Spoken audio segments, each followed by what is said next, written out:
The Apostle Paul informs us that the resurrection of the dead, the change of the living from corruption to incorruption, the ascension of the righteous, and the combustion of the universe will occur instantly in no time.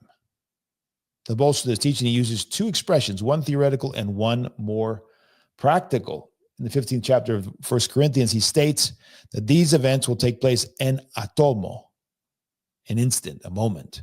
As it says in King James Version, lo, I tell you a mystery. We shall not all sleep, but we shall be changed in a moment, en atomo, in the twinkling of an eye at the last trumpet. 1 Corinthians 15:51. So that is where we get the word for atom, by the way. And it's basically the smallest possible measurement, he's saying here. It's going to be so instantaneous. That's what he wants to say here, the change that will take place.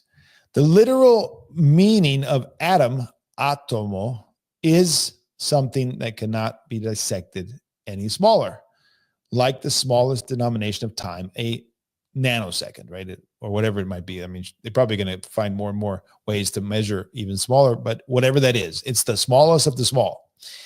Thus, along with this theoretical expression, the Apostle Paul used a more practical image easily conceived by everyone. What? The twinkling of an eye.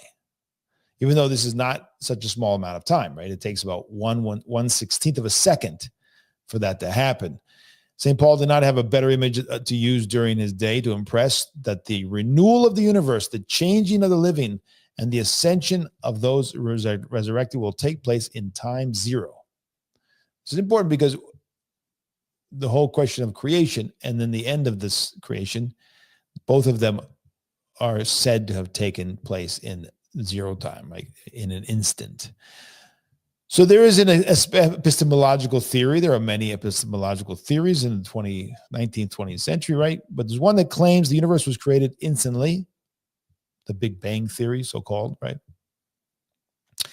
That it came to existence ex nihilo, from nothing immediately into existence, boom, in an instant. So the renewal of the universe can also take place, he says, in no time, zero time. And we do not need to rely on any scientific theory for this. We have revealed truth by Christ himself, as quoted by the Apostle Paul, right? So we have what science ultimately catches up to. We have it already in the scriptures, as we've said, we've seen here now on more than one occasion.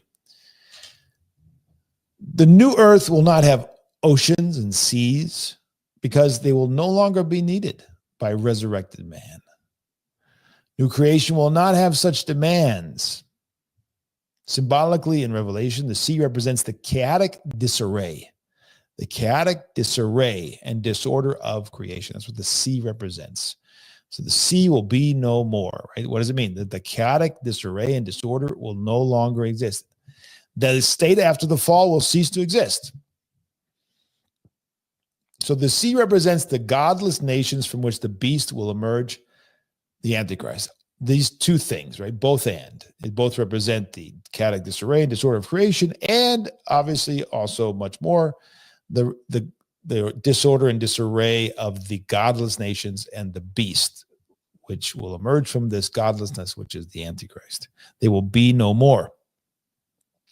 Remember that the beast came up from the sea. So the sea serves as a medium of the emergence of evil in the book of Revelation. In the new heaven and the new earth, the disappearance of the seas symbolizes the disappearance of all evil, all sin, disarray, and disorder. None of these will exist. As Apostle Peter states, nevertheless, we, according to his promise, look for a new heaven and new earth in which righteousness dwells. From this moment, then, on, only the kingdom of God will reign and exist from the moment on after this instant.